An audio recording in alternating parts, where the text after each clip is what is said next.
नमस्कार दोस्तों, मैं हूँ गनिका सिंह और आप सभी का स्वागत करती हूँ मेरे चैनल गनिकाज़ व्यू में। कैसे हैं आप सब? ये बताने के लिए हमेशा की तरह कमेंट बॉक्स में जय श्री हरि विष्णु ज़रूर लिखें। तो चलिए दोस्तों, आज इस वीडियो में हम जानेंगे एकादशी। फाल्गुन माह की कृष्ण पक्ष एकादशी तिथि कब से प्रारंभ हो रही है, कब समाप्त हो रही है, विजया एकादशी का व्रत हमें कब रखना है और पारण का शुभ मुहूर्त क्या रहेगा, एकादशी के दिन सुबह से लेकर शाम तक के संपूर्ण नियम विधि आज इस वीडियो में हम जानेंगे। तो बने रहिए मेरे साथ मेरे चैनल पर। अगर आप सभी के लिए वीडियो हेल्पफुल होता है तो प्लीज एक लाइक जरूर करें। इसके साथ ही मेरे चैनल को सब्सक्राइब करके बेल आइकन को प्रेस कर दें ताकि मेरी आने वाली वीडियो की सभी नई नोटिफिकेशन आप सभी के पास सबसे पहले पहुंचे। तो चलिए हम वीडियो को शुरू करते हैं। सबसे पहले तो एकादशी का व्रत भगवान श्री हरि विष्णु को समर्पित होता है। इस दिन पे भगवान श्री हरि विष्णु की हम पूजा पाठ करते हैं, उनकी आराधना करते हैं और माना जाता है कि व्रतों में सबसे सर्वश्रेष्ठ व्रत एकादशी का ही होता है। अगर भगवान श्री हरि को प्रसन्न करना हो तो एकादशी का व्रत हमें जरूर धारण करनी चाहिए। तो चलिए सबसे पहले तो हम जान लेते हैं कि एकादशी के दिन पे किन किन बातों का हमें ध्यान रखनी चाहिए। तो जैसा कि एकादशी का व्रत 3 दिवसीय होता है, 3 दिन से प्रारंभ होता है, यानी कि 10वीं तिथि से प्रारंभ होकर द्वादशी तिथि पर यह समाप्त होता है। ठीक है, 10वीं तिथि के दिन अच्छे से स्नान ध्यान करके जितनी भी महिलाएं ये व्रत रखती हैं उनको अच्छे से अपने बालों में शैम्पू वगैरह कर लेनी चाहिए, क्योंकि एकादशी के दिन पे हमें बालों में शैम्पू वगैरह नहीं करनी चाहिए, ना ही नेल कट वगैरह हम करते हैं। ठीक है, तो 10वीं तिथि के दिन ही अच्छे से हमें स्नान ध्यान कर लेनी है। इसके बाद हमें जो है वो लहसुन प्याज मसूर की दाल इन सब चीजों का त्याग कर देना है। 10वीं तिथि के दिन से ही हमें जो है वो शुद्ध और सात्विक भोजन करनी चाहिए। कुछ लोग जो है वो 10वीं तिथि को रात्रि में चावल का सेवन नहीं करते हैं, कुछ लोग करते हैं, तो आप लोग ये चीजें जो है वो देख लीजिएगा। ठीक है, दूसरी चीज क्या है कि एकादशी के दिन पे कभी भी तुलसी पत्र का चयन हमें नहीं करनी चाहिए, यानी कि तुलसी पत्र हमें नहीं तोड़नी चाहिए। ना ही एकादशी के दिन हमें तुलसी जी में जल चढ़ाने चाहिए। ठीक है, एकादशी और द्वादशी दोनों ही दिन हमें तुलसी पत्र नहीं तोड़नी चाहिए, ना ही तुलसी जी को छूनी चाहिए, ना ही तुलसी जी में जल हमें चढ़ानी चाहिए। ठीक है ना, तो 10वीं तिथि के दिन ही हमें जो है वो तुलसी जी में जल चढ़ा देनी चाहिए और तुलसी पत्र तोड़कर हमें एकादशी के लिए रख लेनी चाहिए, क्योंकि एकादशी का व्रत बिना तुलसी पत्र के अधूरा माना जाता है। कि भगवान श्री हरि विष्णु के भोग में अगर हम तुलसी पत्र नहीं चढ़ाते हैं तो वो अधूरा होता है।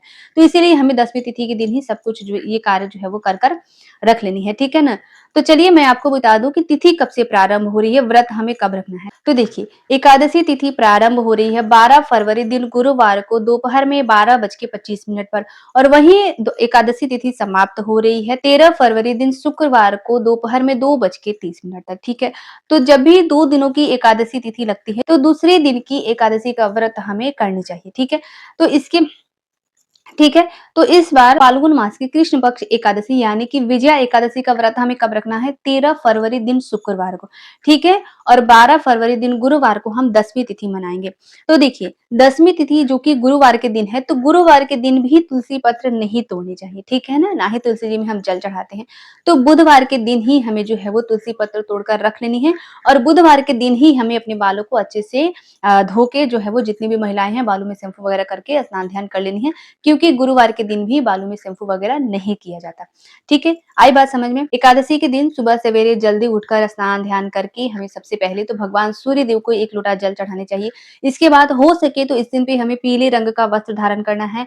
ठीक है, चाहिए पैरों में महावर वगैरह लगा के सिंदूर वगैरह हम इस दिन पे लगा सकते हैं। ठीक है, इसके बाद हमें भगवान श्री हरि विष्णु की विधिवत पूजा अर्चना करनी चाहिए। भगवान को हम पीले रंग का आसन देते हैं। ठीक है, जनेऊ चढ़ाते हैं, पीले रंग का वस्त्र चढ़ाते हैं, पीले रंग का भोग हम लगाते हैं। ठीक है, जैसा कि हम जो है वो पीले फलों का भोग लगा सकते हैं, केला वगैरह का जो मिल जाता है वही हमें भोग लगानी चाहिए। अन्न का भोग इस दिन पे हमें नहीं लगानी है, इन सब चीजों का ध्यान रखना है। अच्छे से विधिवत हमें पूजा पाठ करके इसके बाद हम जो है वो कुछ भी जल वगैरह पी सकते हैं, फल फलाहार कर सकते हैं। निर्जला व्रत नहीं होता है। ठीक है, एकादशी का व्रत निर्जला नहीं होता है। फिर संध्या के समय भी अच्छे से स्नान ध्यान करके हमें भगवान की विधिवत पूजा अर्चना करके दूसरे दिन हमें अपने व्रत का पारण करना चाहिए। पारण करने से पहले हमें कुछ न कुछ दान जरूर करना चाहिए और पारण शुभ मुहूर्त में ही करना चाहिए। तो देखिए, द्वादशी तिथि प्रारंभ हो रही है 13 फरवरी दिन शुक्रवार को दोपहर 2:31 पर और वहीं द्वादशी तिथि समाप्त हो रही है 14 फरवरी दिन शनिवार को शाम के समय 4 बजे। ठीक है? एकादशी व्रत का पारण का शुभ मुहूर्त जो रहेगा वो सुबह 7 बजे से शुरू होकर 9:11 पर समाप्त होगा। ये जो समय है ये शुभ मुहूर्त है, इसी समय पे हमें अपने व्रत का पारण करना है। ठीक है? पारण करने से पहले स्नान ध्यान करके हमें पूजा पाठ ज़रूर करनी है, कुछ न कुछ दान हमें ज़रूर करना है, अन्न दान हम कर सकते हैं। ठीक है ना?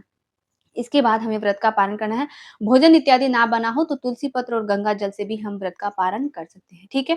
आई बात समझ में? तो आशा करती हूँ आज का वीडियो आप लोगों के लिए बहुत ही हेल्पफुल होगा। वीडियो अगर हेल्पफुल होता है तो प्लीज़ एक लाइक ज़रूर कर दें। इसके साथ ही मेरे चैनल को सब्सक्राइब करके बेल आइकन को ज़रूर प्रेस कर दें, ठीक है? ताकि मेरी आने वाले वीडियो की सभी नए नोटिफ़िकेशन आप सभी के पास सबसे पहले पहुँचे। तो मिलती हूँ मैं आप सभी से फिर एक नई वीडियो में, तब तक के लिए नमस्कार।